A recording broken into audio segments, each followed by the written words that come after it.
ವಸ್ತುನಿಷ್ಠತೆ, ವಿಶ್ವಾಸಾರ್ಹತೆ, ನಿಖರತೆಗಾಗಿ ನೋಡ್ತಾ ಇರಿ ನ್ಯೂಸ್ ಪುತ್ತೂರು, ಜನಮನದ ಪ್ರತಿಧ್ವನಿ. ಶುಭ ಸಂಜೆ. ನಾನು ಶ್ರೀಮಾ. ಇಂದಿನ ಮುಖ್ಯಾಂಶಗಳು: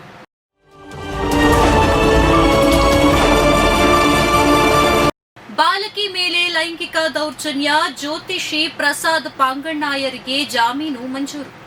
ಬಾಲಕಿಯ ಮೇಲೆ ಲೈಂಗಿಕ ದೌರ್ಜನ್ಯ ನಡೆಸಿದ ಆರೋಪದ ಮೇಲೆ ಫೋಕ್ಸೋ ಪ್ರಕರಣದಲ್ಲಿ ನ್ಯಾಯಾಂಗ ಬಂಧನಕ್ಕೊಳಗಾದ ಕಾಣಿಯೂರು ಸಮೀಪದ ಜ್ಯೋತಿಷಿ ಪ್ರಸಾದ್ ಪಾಂಗಣ್ಣಾಯರಿಗೆ ಪುತ್ತೂರಿನ ಹೆಚ್ಚುವರಿ ಜಿಲ್ಲಾ ಮತ್ತು ಸತ್ರ ನ್ಯಾಯಾಲಯ ಜಾಮೀನು ನೀಡಿದೆ.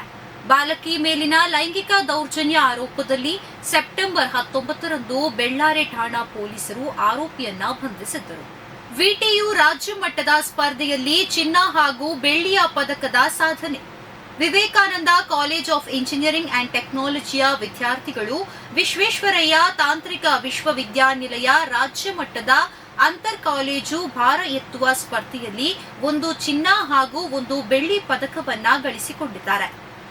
ಮೂಡಬಿದ್ರೆಯ ಆಳ್ವಾಸ್ ಇಂಜಿನಿಯರಿಂಗ್ ಕಾಲೇಜಿನ ಆಶ್ರಯದಲ್ಲಿ ನಡೆದ ಈ ಕ್ರೀಡಾಕೂಟದಲ್ಲಿ ಕಾಲೇಜಿನ ದ್ವಿತೀಯ ವರ್ಷದ ಮೆಕ್ಯಾನಿಕಲ್ ಇಂಜಿನಿಯರಿಂಗ್ ವಿಭಾಗದ ವಿದ್ಯಾರ್ಥಿ ಭುವನ್ ರಾಮ್ ಜಗದೀಶ್ ಭಂಡಾರಿ 73 ಕೆಜಿ ವಿಭಾಗದಲ್ಲಿ ಒಟ್ಟು 190 ಕೆಜಿ ಭಾರ ಎತ್ತುವುದರ ಮೂಲಕ ಚಿನ್ನದ ಪದಕದ ಸಾಧನೆ ಮಾಡಿದ್ದಾರೆ. ಪುತ್ತೂರಿನ ವಿವೇಕಾನಂದ ಕಾಲೇಜಿನಲ್ಲಿ ರಾಷ್ಟ್ರೀಯ ವಿಚಾರ ಸಂಕಿರಣ ಭಾಷೆಯ ಬಾಂಧವ್ಯ ಬೆಳೆಯಲಿ ಎಂದು ಹೇಳಿದ ಡಾಕ್ಟರ್ ಜಿ.ಎನ್. ಭಟ್, ನಮ್ಮ ಭಾಷೆಯನ್ನ ಯಾವುದೇ ಕಾರಣಕ್ಕೂ ನಿರ್ಲಕ್ಷಿಸಬಾರದು. ತಾಂತ್ರಿಕ ಯುಗದಲ್ಲಿ ಭಾಷೆಯ ಕುರಿತಾಗಿ ಅಸ್ಥಿರತೆ ಬಂದು ಮಕ್ಕಳ ಮನಸ್ಥಿತಿ ಹದಗೆಟ್ಟಿದೆ. ಇದರಿಂದ ಭಾಷೆ ಮೂಲೆ ಗುಂಪಾಗುವ ಸಾಧ್ಯತೆ ಇದೆ. ನಮ್ಮ ಭಾಷೆಯ ಮೇಲೆ ಅಭಿಮಾನದ ಜೊತೆಗೆ ಭಾಷೆಯ ಬಾಂಧವ್ಯವೂ ಕೂಡ ಬೆಳೆಯಲಿ ಎಂದು ಮಂಗಳೂರು ಕೆನರಾ ಕಾಲೇಜಿನ ನಿವೃತ್ತ ಪ್ರಿನ್ಸಿಪಾಲ್ ಡಾಕ್ಟರ್ ಜಿ.ಎನ್. ಭಟ್ ಹೇಳಿದರು. ಅವರು ವಿವೇಕಾನಂದ ಕಲಾ ವಿಜ್ಞಾನ ಮತ್ತು ವಾಣಿಜ್ಯ ಮಹಾವಿದ್ಯಾಲಯದ ಐಕ್ಯೂಎಸ್ಸಿ ಘಟಕ ಮತ್ತು ಭಾಷಾ ವಿಭಾಗದ ಜಂಟಿ ಆಶ್ರಯದಲ್ಲಿ ಭಾಷಾ ಶಿಕ್ಷಣದ ಪ್ರಸ್ತುತ ಸ್ಥಿತಿ ಮತ್ತು ಭವಿಷ್ಯದ ಸಾಧ್ಯತೆಗಳು ಎಂಬ ವಿಷಯದ ಕುರಿತು ಆಯೋಜಿಸಿದ ರಾಷ್ಟ್ರೀಯ ವಿಚಾರ ಸಂಕಿರಣವನ್ನ ಉದ್ಘಾಟಿಸಿ ಮಾತನಾಡಿದರು. ವಿದ್ಯಾರಶ್ಮಿ ಪ್ರಥಮ ದರ್ಜೆ ಕಾಲೇಜಿನಲ್ಲಿ ವಾಣಿಜ್ಯ ವಿಭಾಗದಿಂದ ಹೂಡಿಕೆ ಜಾಗೃತಿ ಕಾರ್ಯಾಗಾರ. ಇಲ್ಲಿನ ವಿದ್ಯಾರಶ್ಮಿ ಪ್ರಥಮ ದರ್ಜೆ ಕಾಲೇಜಿನಲ್ಲಿ ವಾಣಿಜ್ಯ ವಿಭಾಗದ ವತಿಯಿಂದ ಹೂಡಿಕೆ ಜಾಗೃತಿ ಕಾರ್ಯಾಗಾರ ನಡೆಯಿತು. ಕಾರ್ಯಾಗಾರವನ್ನ ಸಂಸ್ಥೆಯ ಉಪ ಪ್ರಾಂಶುಪಾಲ ಶೇಷಗಿರಿ ಎಂ ಉದ್ಘಾಟಿಸಿದರು.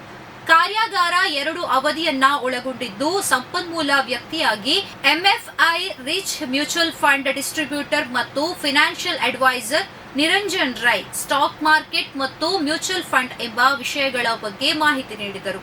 ಅಧ್ಯಕ್ಷತೆಯನ್ನ ಪ್ರಾಂಶುಪಾಲ ಡಾಕ್ಟರ್ ನಾರಾಯಣಮೂರ್ತಿ ಕೆ ವಹಿಸಿದರು. ಬೀದರ್ನಲ್ಲಿ 13,000 ಎಕರೆಗೂ ಅಧಿಕ ಜಮೀನು ವಕ್ಫ್ ಪಾಲು. ಐತಿಹಾಸಿಕ ಸ್ಮಾರಕ, ಪ್ರವಾಸಿ ತಾಣ, ಸರ್ಕಾರಿ ಆಸ್ಪತ್ರೆಯು ವಕ್ಫ್ ಪಾಲಾಗಿದೆ.